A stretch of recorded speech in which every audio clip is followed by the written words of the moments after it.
سنن نبی داؤد میں امام ابو داؤد سلیمان اور مسند احمد میں امام احمد بن حنبل نے حضرت عمر فاروق کے دور خلافت کا ایک بہت سبق آموز واقعہ لکھا ہے۔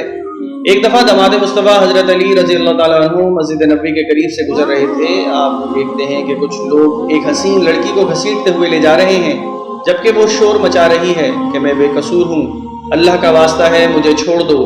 حضرت علی شیر خدا نے ان لڑکوں کو جو اس نوجوان لڑکی کو لے جا رہے تھے روکتے ہوئے پوچھا کہ اس لڑکی کو ایسے کیوں لے جا رہے ہو؟ انہوں نے جواب میں کہا کہ اس لڑکی نے زنا کیا ہے۔ حضرت عمر فاروق نے عدالت لگا کر اس لڑکی کو سنسار کرنے کا حکم دیا ہے، تو ہم اس کو رجم کرنے لے جا رہے ہیں۔ حضرت علی نے پھر سے سوال کیا کہ اس مرد کا کیا بنا جس نے اس کے ساتھ زنا کیا ہے؟ لڑکوں نے بتایا کہ وہ ابھی قید میں ہے، اس لڑکے کو اس کے بعد سنسار کیا جائے گا۔ شیر خدا جلال میں آ گئے اور ان لڑکوں سے اس لڑکی کو رہا کروایا اور فرمایا اس کے ہاتھ کھول دو اور اسے جانے دو۔ وہ شیر خدا کا یہ غصہ دیکھ کر ڈر گئے اور لڑکی کو چھوڑ دیا۔ چنانچہ وہ حضرت عمر فاروق کے پاس گئے اور انہیں بتایا کہ حضرت علی نے اس لڑکی کو جس کو سنسار کرنا تھا اسے رہا کروا دیا ہے، ہمیں ڈانٹا بھی ہے اور بھگا بھی دیا۔ حضرت عمر فاروق نے فرمایا اگر علی نے یہ کیا ہے تو ضرور اس میں کوئی نہ کوئی حکمت ہوگی۔ چنانچہ ساری عدالت حضرت علی کی منتظر ہو گئی۔ کچھ لوگ تو خوش تھے، آج تو عمر بن خطاب اور علی بن ابی طالب کی ضرور تلخ کلامی ہوگی، کیونکہ حضرت علی نے اس زانی لڑکی کو چھڑوایا ہے جسے خلیفہ وقت حضرت عمر فاروق نے سنسار کرنے کی سزا سنائی تھی۔ خیر جب حضرت علی کو بلایا گیا تو حضرت علی حالت جلال میں تھے۔ حضرت عمر نے پوچھا علی کیا بات ہے؟ تم نے ان لوگوں کو واپس بھیج دیا اور اس بدکار عورت پر حد قائم کرنے سے بھی روک دیا۔ حضرت علی نے فرمایا کیا آپ نے نبی کریم صلی اللہ علیہ وسلم کا وہ ارشاد مبارک نہیں سنا؟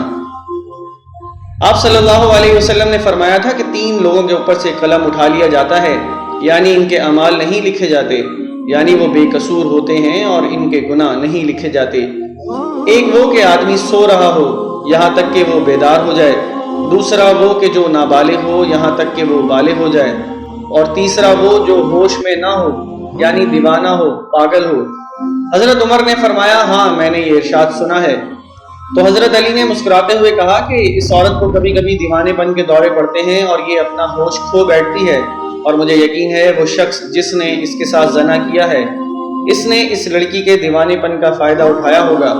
یہ سنتے ہی حضرت عمر فاروق نے اس لڑکے کو جو ابھی قید میں تھا، جسے لڑکی کو سنسار کرنے کے بعد سنسار کیا جانا تھا، اسے طلب کیا اور سختی سے اس سے پوچھا۔ وہ لڑکا کہنے لگا ہاں وہ اس وقت دورے کی حالت میں تھی جب میں نے اس سے زنا کیا، اور میں یہ بات اچھی طرح جانتا تھا کہ اس کو پاگل پن کے دورے پڑتے ہیں۔ حضرت عمر فاروق کے حکم کو بجا لاتے ہوئے اس لڑکے کو جلد ہی سنسار کر دیا گیا۔ آپ کو ہماری یہ ویڈیو پسند آئی ہو تو کمنٹ سیکشن میں اپنی قیمتی آراء کا اظہار ضرور کیجیے گا۔